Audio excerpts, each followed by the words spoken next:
Assalamualaikum warahmatullahi wabarakatuh. Perkenalkan, nama saya Kelvin Faza, mahasiswa MMUGM Angkatan Semba 38, konsentrasi Strategic Management.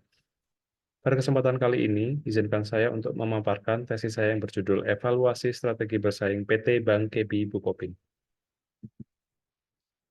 Industri perbankan di Indonesia saat ini telah mengalami beberapa perubahan. Menurut data OJK tahun 2023, jumlah bank umum di Indonesia secara total mengalami penurunan. Dari tahun 2021 sebanyak 101 bank, hingga Januari tahun 2023 berkurang menjadi 99 bank.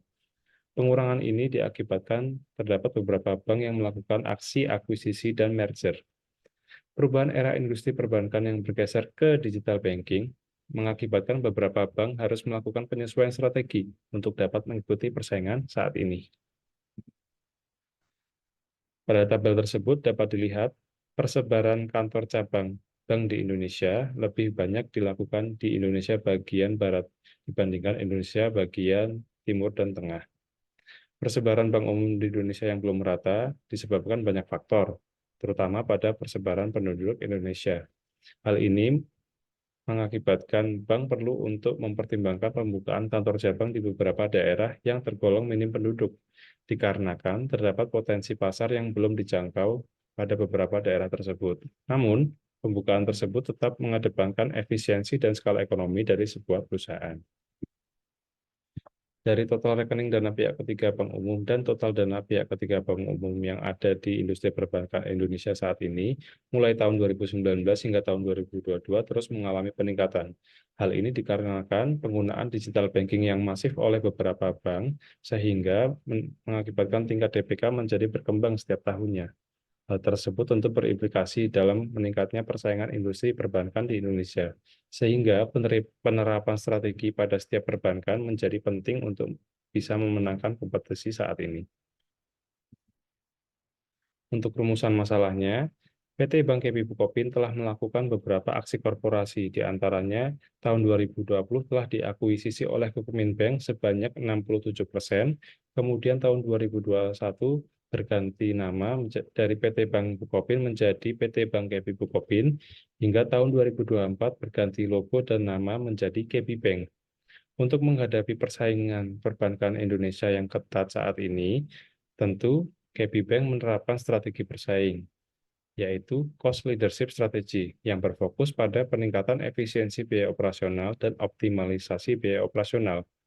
Untuk mencapai strategi bersaing tersebut, langkah strategis telah dilakukan oleh KB Bank dengan tagline bisa, yaitu pertama, boost sales performance, yang kedua, innovation for turnaround, yang ketiga, strengthening the quality of assets, yang keempat, advance IT and digital.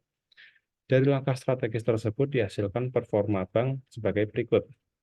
Laba bersih dan rugi bersih dari tahun 2019 hingga tahun 2022 terus mengalami penurunan, hingga tahun 2022 mengalami penurunan cukup signifikan ke angka negatif di 3,324 miliar rupiah. Lalu untuk jumlah DPK dan jumlah kredit yang diberikan Bank KB Bukopin atau KB Bank dari tahun 2019 hingga tahun 2022 juga mengalami penurunan. Kemudian, untuk NPL KB Bank, dari tahun 2019 hingga tahun 2022 belum dikatakan sehat, dikarenakan untuk dikatakan sehat, perbankan di Indonesia harus mencapai titik 5% ke bawah. Kemudian dapat dilihat dari laporan triwulan KB Bank kuartal 1 hingga kuartal 3 tahun 2023 menunjukkan return on asset atau ROA masih di angka negatif. Dengan kinerja perusahaan yang masih mengalami penurunan profitabilitas, meningkatnya nilai NPL, penurunan jumlah kredit yang disalurkan, dan penurunan jumlah DPK menjadi cerminan bahwa perlunya dilakukan evaluasi terhadap strategi bersaing yang digunakan PT Bank KB Bukopin untuk saat ini. Untuk pertanyaan penelitian, yang pertama, seberapa ketat kondisi persaingan perbankan pada industri perbankan di Indonesia? Kemudian yang kedua, apa yang menjadi ancaman dan peluang dari eksternal perusahaan, serta apa yang menjadi kekuatan dan kelemahan internal perusahaan, yang nantinya dapat mempengaruhi efektivitas strategi bersaing PT Bank KB Bukopin dalam industri perbankan di Indonesia. Kemudian, apakah strategi bersaing yang digunakan PT Bank KB Bukopin saat ini masih efektif? untuk menghadapi persaingan industri perbankan di Indonesia. Untuk tujuan penelitian dan lingkup penelitian adalah sebagai berikut. Untuk tinjauan pustaka, menurut Robbins, proses manajemen strategik dapat diidentifikasi melalui faktor eksternal dan faktor internal atau lingkungan eksternal dan lingkungan internal. Kemudian dapat dilakukan penggabungan serta melakukan analisis kembali di SWOT analisis dan diformulasikan strategi baru.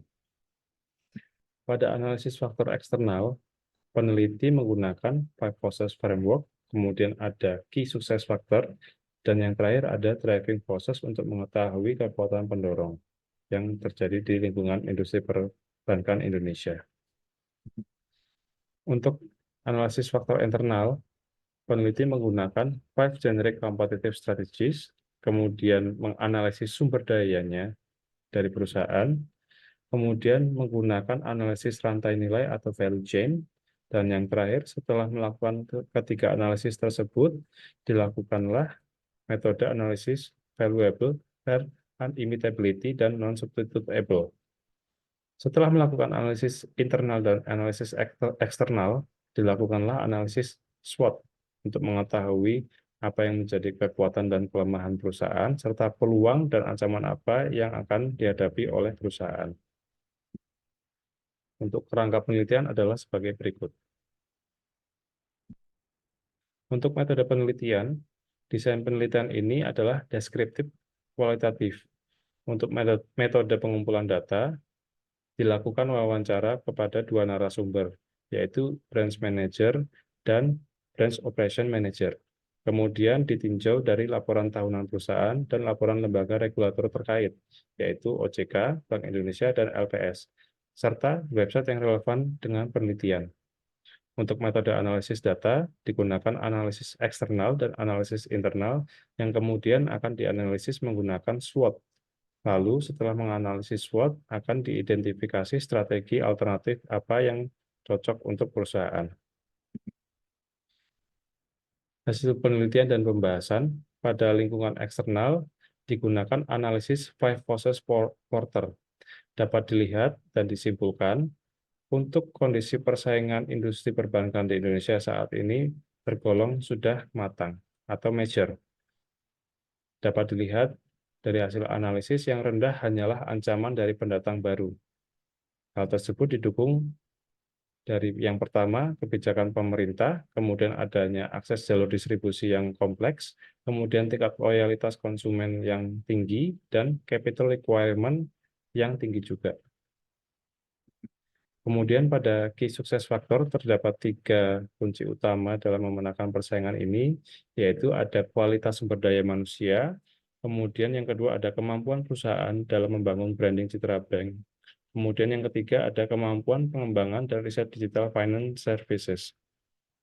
Lalu untuk kekuatan pendorong dalam persaingan industri perbankan di Indonesia ini terdapat 4 poin, yaitu ada perubahan sikap dan gaya hidup masyarakat terhadap penggunaan produk perbankan, kemudian perubahan regulasi pemerintah, kemudian ada perubahan dalam inovasi pemasaran, dan yang terakhir perubahan teknologi digital banking.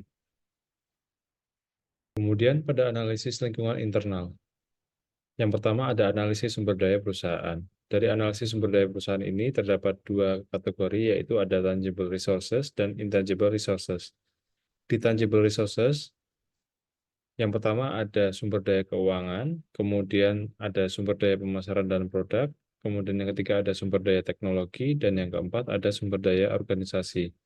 Lalu pada intangible resources, yang dianalisis ada 4 juga, yaitu ada branding reputasi perusahaan, kemudian budaya perusahaan dan sistem insentif, kemudian ada aset sumber daya manusia dan tingkat intelektualitas karyawan, dan yang terakhir ada relationship atau hubungan perusahaan ke lini bisnisnya. Kemudian analisis rantai nilai PT Bank KP Bukopin. Dari analisis ini kita dapat lihat terdapat primary activity dan support activity yang mendukung perusahaan untuk meningkatkan nilainya ke nasabah. Kemudian dari proses tersebut dihasilkan terdapat beberapa sumber daya yang bisa kita analisis nantinya di metode analisis sprint. Yang pertama ada 373 kantor operasional, kemudian ada compliance group, dan yang ketiga ada program training TPPU, dan yang terakhir ada program CSR. Selanjutnya, setelah dilakukan analisis internal, kemudian dilakukan analisis metode FRIN untuk mengetahui mana saja yang dapat menghasilkan sustainable competitive advantage. Pada tangible resources terdapat dua, yaitu ada sumber daya teknologi, kemudian yang kedua ada 373 kantor operasional. Kedua ini dapat dikatakan sustainable dikarenakan sumber daya teknologi yang digunakan KB Bank saat ini sudah mengadopsi dari KB Kukmin Korea Selatan. Kemudian 373 kantor operasional ini juga menjadi sustainable dikarenakan tidak semua bank memiliki kantor cabang atau kantor operasional yang sebanyak ini. Lalu pada intangible resources, branding reputasi perusahaan juga menjadi sustainable competitive advantage. Dikarenakan untuk branding perusahaan sendiri saat ini kita terafiliasi dengan KB Kukmin Financial Group yang notabene untuk KB Financial Group merupakan perusahaan yang besar atau perusahaan finansial besar yang berasal dari Korea Selatan. Perlu diketahui, KB Kukmin Financial Group ini menjadi nomor 1 di Korea Selatan. Kemudian analisis SWOT. Untuk kekuatannya, citra merek perusahaan yang pertama, kemudian yang kedua, terdapat 373 kantor operasional, kemudian yang ketiga, adopsi yang digunakan oleh KB Bank, yaitu teknologi Next Generation Banking System dari KB Financial Group. Kemudian untuk kelemahannya, pengembangan produk digital yang belum maksimal dikarenakan untuk saat ini KB Bank masih dalam tahap dan proses pengembangan. Lalu yang kedua, pemasaran yang dilakukan masih belum efektif. Penggunaan digitalisasi oleh KB Bank untuk pemasarannya masih belum optimal. Kemudian untuk peluangnya dari faktor eksternal, faktor entry barrier untuk saat ini sangat tinggi. Hal ini menyebabkan potensi masuknya pendatang baru rendah. Kemudian yang kedua ada media pemasaran produk saat ini berbasis digital. Lalu yang ketiga, pemahaman konsumen terhadap teknologi saat ini semakin tinggi. Kemudian untuk ancamannya, tingkat persaingan pada industri perbankan di Indonesia saat ini memang sangat tinggi. Kemudian yang kedua, semakin banyak munculnya perusahaan non-bank yang mampu melayani seperti bank. Seperti contohnya ada Cbank, kemudian beberapa perusahaan yang lain. Lalu kita lanjut ke identifikasi strategi existing dengan strategi alternatif. Terdapat beberapa strategi alternatif yang dikemukakan oleh penulis. Yang pertama ada push sales performance pada kredit consumer dengan pertimbangan nilai ATMR yang rendah, kemudian meningkatkan pemasaran kasa, kemudian pendapatan non-bunga melalui fee base dapat dilakukan melalui bank garansi dan bank insurance, kemudian penyelesaian kredit macet melalui restrukturisasi kredit dengan mengutamakan nilai CAR yang masih baik, kemudian meningkatkan kualitas dana nasabah dan menjalankan program win back customer, lalu ada melakukan peningkatan terhadap pemasaran digital apps yaitu Capystar, kemudian memaksimalkan dan mempercepat proses pembaharuan core banking system dan IT infrastructure, dan yang terakhir ada strategi rebranding yang dilanjutkan dengan meningkatkan brand awareness. Untuk kesimpulan, pada industri ini memang terus berkembang mengikuti kemajuan teknologi serta kesadaran masyarakat mengenai perekonomian di Indonesia yang tidak pasti. Pada era digital sekarang ini mengakibatkan pola transaksi perbankan masyarakat menjadi bergeser ke arah digital dengan mengutamakan efisiensi dalam bertransaksi. Hal ini mengakibatkan bank harus berinovasi untuk memberikan produk digital perbankan yang sesuai dengan kebutuhan masyarakat. Kemudian, untuk yang kedua, kekuatan, kelemahan dari faktor internal dan peluang serta ancaman dari faktor eksternal sudah diketahui juga di analisis SWOT. Kemudian yang ketiga, berdasarkan hasil analisis lingkungan internal dan eksternal PT Bank KB Bukopin yang telah dilakukan, penggunaan cost leadership strategi untuk peningkatan efisiensi biaya operasional dan optimalisasi biaya operasional masih bisa dipertahankan dengan beberapa perbaikan strategi, diantaranya yaitu ada di bagian saran. Yang pertama, meningkatkan pemasaran kasa pada aplikasi digital KB Bank yang bernama Capystar. Kemudian meningkatkan brand awareness. Kemudian yang ketiga melakukan optimalisasi sistem baru bernama Loan Origination System. Kemudian ada meningkatkan kualitas dana nasabah existing dengan cara melakukan cross-selling produk bank garansi dan bank assurance untuk menambah fee base perusahaan.